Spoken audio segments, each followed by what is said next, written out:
Hare Krishna. We continue reading from Nectar of Devotion. We start chapter 3, eligibility of the candidate for accepting devotional service. So in chapter 2, we had read the different types of devotional service and the characteristics of devotional service, pure devotional service.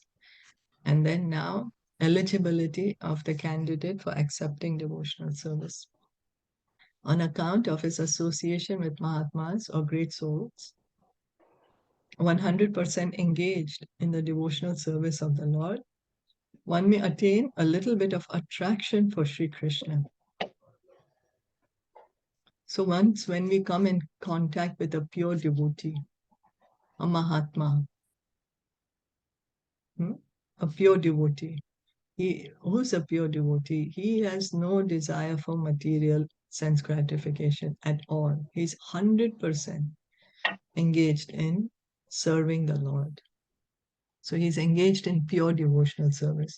When we associate with pure devotees, we may gain a little bit of attraction for Krishna.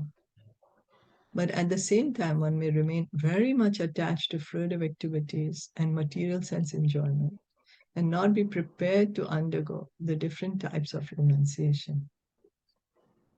So after we come in touch with a pure devotee, we may get a little attraction for Krishna, but yet we may be very still materially attached. We want to still do a lot of things. We want to enjoy a lot of sense gratification. And we may not be ready to undergo certain follow certain rules and regulations. Such a person, if he has unflinching attraction to Krishna, becomes an eligible candidate for discharging devotional service. So even though this person, he has a lot of material desires, he still wants to enjoy the material world, but if he really has that kind of attraction for Krishna, he will be able to engage in devotional service. The attraction for Krishna. Now, how did this attraction for Krishna get revived? By association with pure devotee. So when we associate with pure devotee, then we get a little bit attracted to Krishna. And we may have complete, all full of material desires for enjoyment. But yet, if we can have this attraction to Krishna, then we become eligible to engage in devotional service. This attraction for Krishna consciousness in association with pure devotees is the sign of great fortune.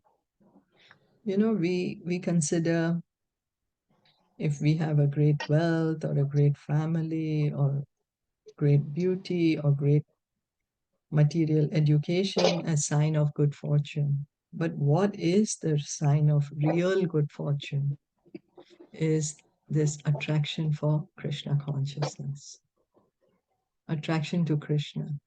That is what Srila Prabhupada is writing here. That is actually the greatest fortune we can have.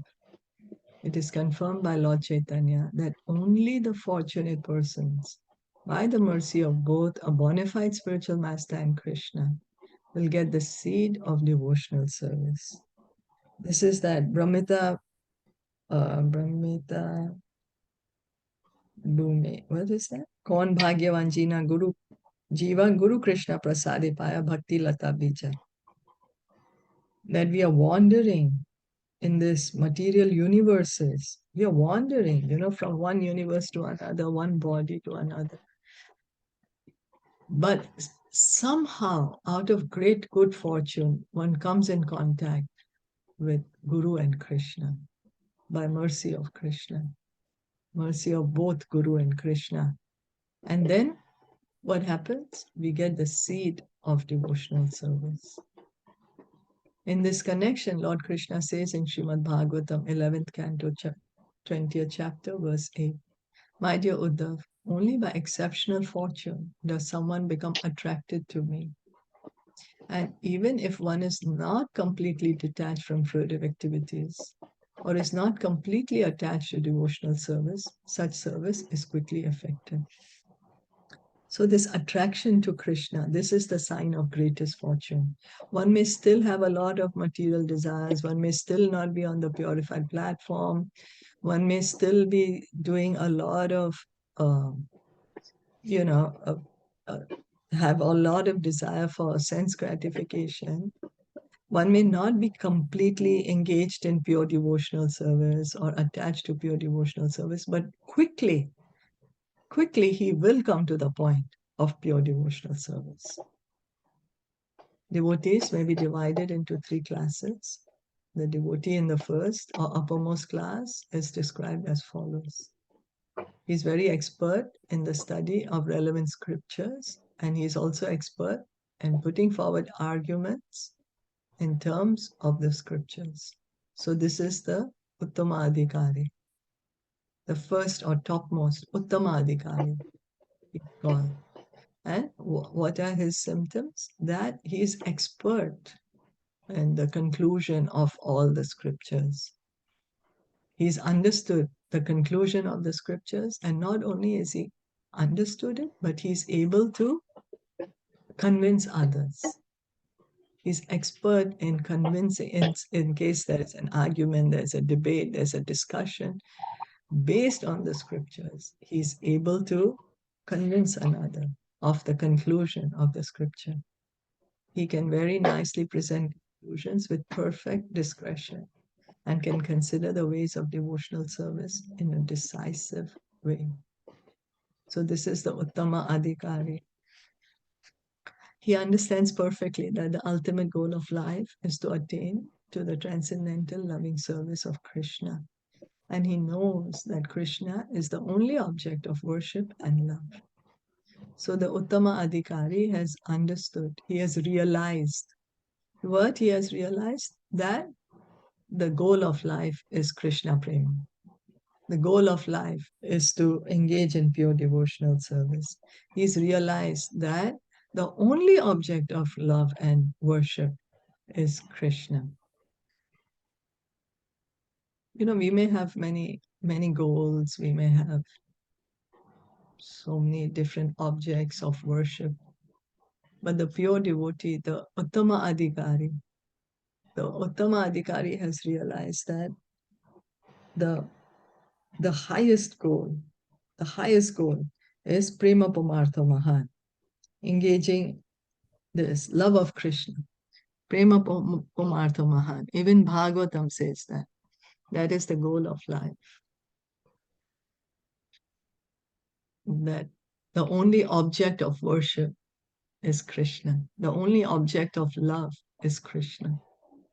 This first-class devotee is one who has strictly followed the rules and regulations under the training of a bona fide spiritual master and has sincerely obeyed him in accord with revealed scriptures. So how does a devotee reach to this position? How? He has accepted a bona fide spiritual master, coming in the parampara system, coming in the disciplic succession. And he has followed the instructions of the spiritual master. He has been trained under the spiritual master. He has obeyed the instruction of the spiritual master. And all the instructions, the rules and regulations that the spiritual master is giving is all coming from the Shastra. It's not made up. It is all what is mentioned in the Shastra, what is mentioned in the revealed scriptures. Thus, being fully trained to preach and become a spiritual master himself, he is considered first class. So such a devotee, now he's become an expert. He's become so expert that he himself is capable of becoming a spiritual master. It's like, we want to become a doctor. We are a fresh graduate, don't know.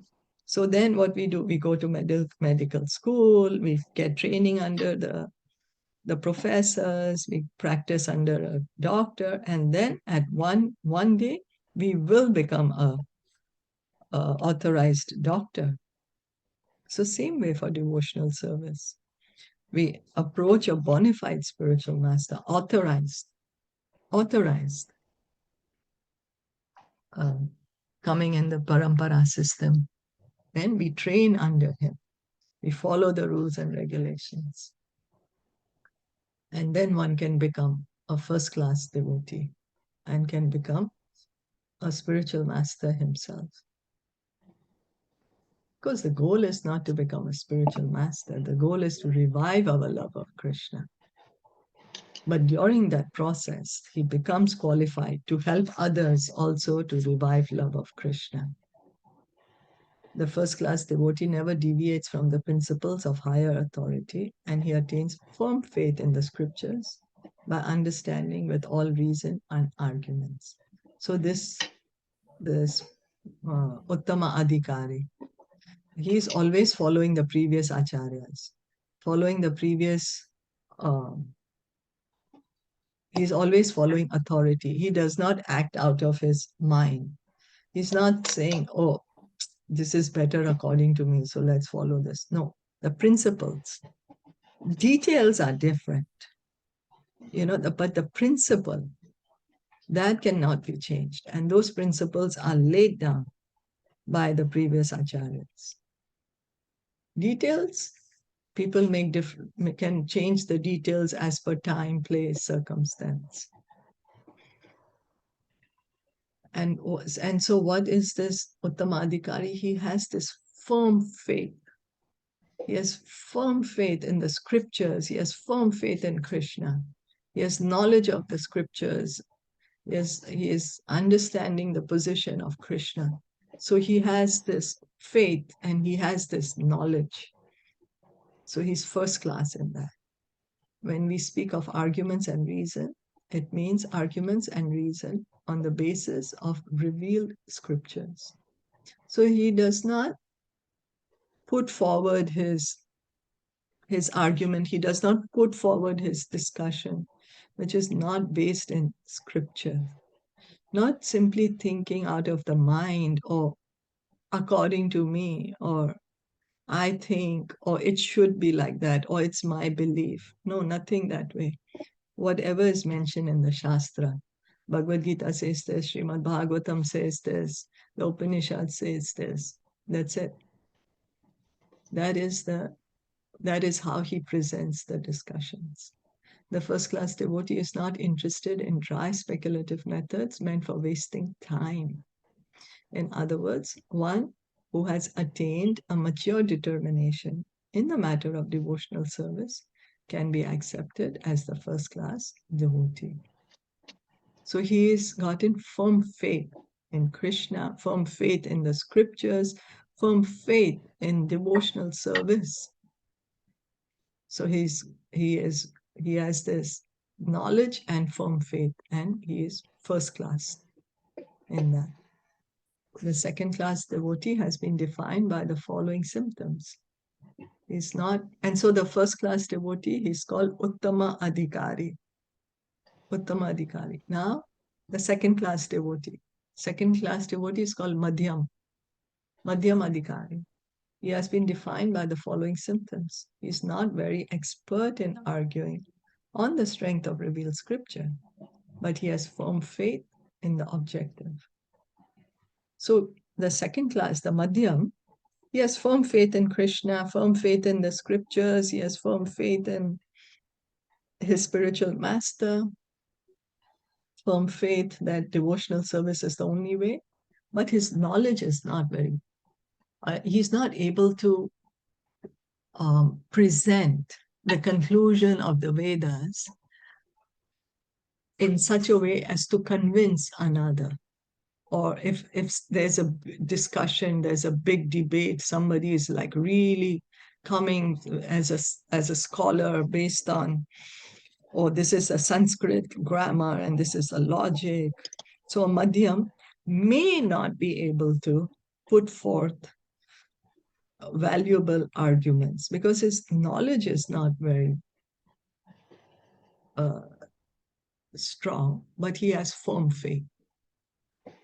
The purport of this description is that the second-class devotee has firm faith in the procedure of devotional service unto Krishna, but he may sometimes fail to offer arguments and decisions on the strength of revealed scripture to an opposing party.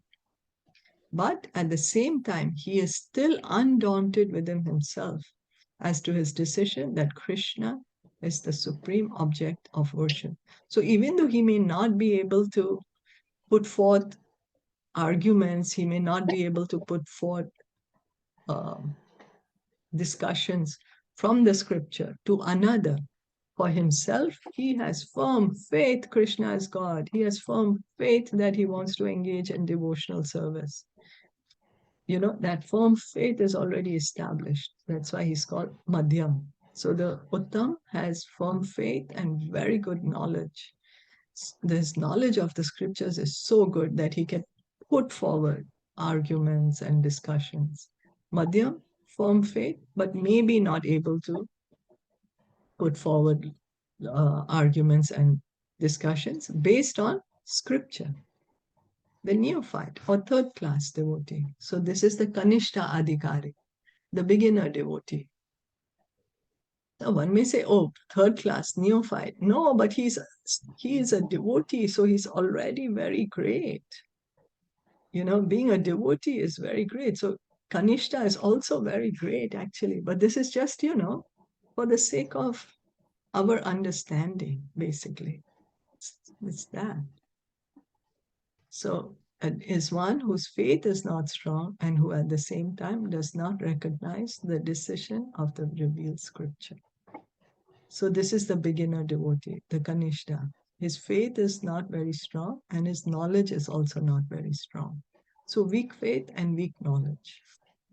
The neophyte's faith can be changed by someone with strong arguments or by an opposite decision. So a beginner, maybe somebody tries to tell him, oh, no need to engage in Krishna consciousness or something. And because his faith is not yet very strong, he may give it up. Unlike the second class devotee, who also cannot put forward arguments and evidences from the scripture, but who still has all faith in the objective, the neophyte has no firm faith in the objective. Thus, he is called the neophyte devotee. So, his faith is not very strong, and his knowledge of the scriptures is not very strong. So, he's the beginner. When we are beginning, anyways, it can't be like, when we grow a plant, when the plant we just put, it's not very strong, right? It's kind of weak, needs more protection. Just it's just beginning to sprout. Then later, when it becomes big, strong, then further, even more stronger, and will have fruits and flowers. Becomes like into a full-blown tree, then maybe. So further classification of. Are there any questions or comments till now?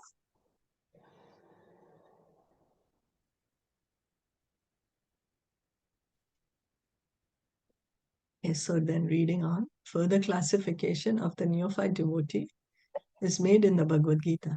It is stated that 4 classes of men, namely those who are distressed, those who are in need of money, those who are inquisitive, and those who are wise, begin devotional service and come to the Lord for relief in the matter of their respective self-satisfaction.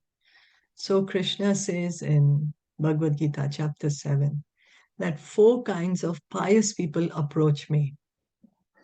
There has to be some piety there. And he says, Krishna is saying, person who is distressed, person who wants money, person who's inquisitive, and person who's seeking knowledge, they come to Krishna to satisfy their desire. Like how we have been reading Dhruv Maharaj, he wanted opulence. He wanted a great kingdom. So economic development, so he came to Krishna. Distressed, we were saying how Draupadi or Gajendra, those are distressed, coming to Krishna. Then the Gajendra is given as an example because he called to Krishna, he got liberation, Krishna took him home immediately then. Inquisitive, the example is given usually of the four Kumaras. The four Kumaras. They were already Brahmagyanis.